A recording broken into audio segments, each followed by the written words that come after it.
இதுவரைக்கும் சந்திராஸ் கிச்சனை சப்ஸ்கிரைப் செய்யாதவர்கள் ரெட் கலர் சப்ஸ்கிரைப் பட்டனை ப்ரெஸ் பண்ணி சப்ஸ்கிரைப் பண்ணிக்கோங்க.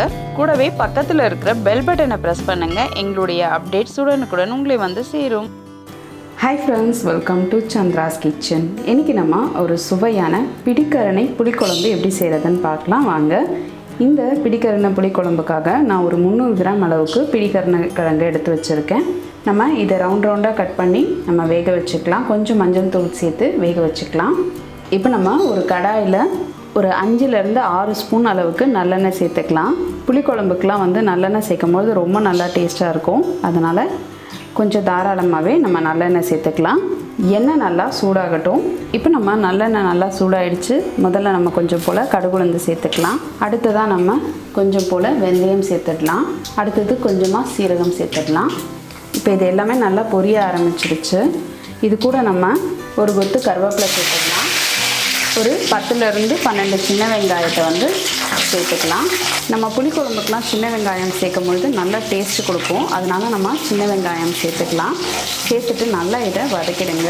இப்போ வெங்காயம் வந்து பார்த்திங்கன்னா கொஞ்சம் நல்லா வதங்கிக்கிட்டு இருக்குது. இந்த ஸ்டேஜ்லேயே நம்ம வந்து தக்காளி சேர்த்துக்கலாம்.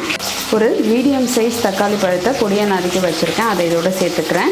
சேர்த்துட்டு நல்லா இதை வதக்கிடுங்க. வெங்காயம் தக்காளி கொஞ்சம் நல்லா வதங்கிறதுக்காக ஒரு 1/4 ஸ்பூன் போல் மஞ்சள் தூள் சேர்த்துடுறேன். இது கூடவே நம்ம ஒரு 2லேருந்து 3 பல் பூண்டை வந்து தட்டி சேர்த்துடலாம். சேர்த்துட்டு இதை நல்லா வதக்கிடுங்க. இந்த வெங்காயம் தக்காளி கூடவே பார்த்திங்கன்னா இந்த பூண்டும் நல்லா வந்து வதங்கிடும். இது நல்லா வாசனை கொடுக்கும். இப்போ வெங்காயம் தக்காளி பூண்டு எல்லாமே நல்லா வந்து வதங்கிடுச்சு. ஏற்கனவே நம்ம 3/4 பாகம் அளவுக்கு பிடிக்கரணையை வேக வச்சுருக்கோம். அதை இதோட சேர்த்துடலாம். சேர்த்துட்டு வதக்கிடுங்க. பிடிக்கரணையில் மருத்துவ குணங்கள் நிறைய இருக்குது. நம்ம வந்து அதை வந்து அடிக்கடிக்கு செஞ்சு சாப்பிட்றது ரொம்பவே உடம்புக்கு நல்லது. இப்போ நம்ம நல்லா எண்ணெயில் இந்த பிடிக்கரணையும் வதக்கியாச்சு.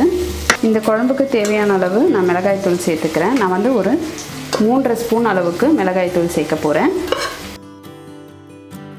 இந்த குழம்புக்கு தேவையான அளவு நம்ம உப்பு சேர்த்துக்கலாம்.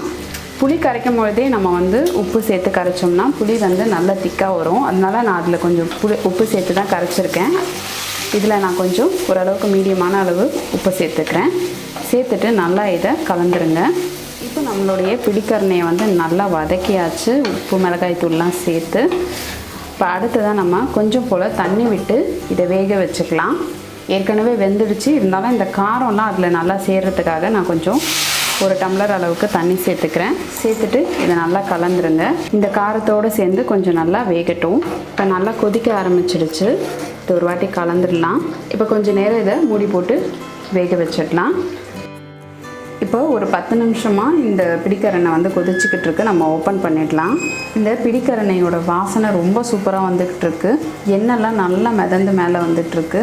இந்த டைமில் நம்ம புளி கரைச்சலை சேர்த்துக்கலாம். நம்ம ஒரு லெமன் சைஸ் அளவு புளியை கரைச்சி வச்சுருக்கோம். இந்த புளி கரைச்சலை இதோட சேர்த்துக்கலாம். இப்போ புளி கரைச்சல் சேர்த்துட்டு நல்லா இதை கலந்துருங்க. இந்த குழம்பு வந்து கொஞ்சம் நல்லா கொதிக்கட்டும். இந்த குழம்பு வந்து நல்லா கொதிக்கட்டும். கொஞ்சம் நேரம் இதை மூடி வச்சிடலாம். இப்போ குழம்பு கொதிக்க ஆரம்பிச்சிருச்சு. நம்ம ஒரு வாட்டி கலந்து விட்டுடலாம். நல்லா குழம்பு கொதித்து கெட்டியாகட்டும். இப்போ ஒரு 10 நிமிஷம் போல் ஆயிருக்கு. நம்ம ஓப்பன் பண்ணிடலாம். நம்ம மண்கடாயில் செய்கிறதுனால இந்த ஸ்டேஜ்லேயே நம்ம ஆஃப் பண்ணிடலாம். அப்போ தான் வந்து பார்த்திங்கன்னா குழம்பு வந்து கொஞ்சம் நேரத்தில் திக்காக ஆரம்பிச்சிடும். ஸோ கரெக்டாக இருக்கும் இந்த ஸ்டேஜில் நம்ம ஆஃப் பண்ணுறது. இப்போ நம்மளுடைய சுவையான பிடிக்கரணை புளிக்குழம்பு சூப்பராக ரெடி ஆயிடுச்சு. நீங்களும் இந்த பிடிக்கரணை புளிக்குழம்பை உங்கள் வீட்டில் ட்ரை பண்ணி பாருங்கள். ட்ரை பண்ணி பார்த்துட்டு உங்களுடைய ஃபீட்பேக்கையும் கமெண்ட்டையும் எங்களுக்கு சொல்லுங்கள்.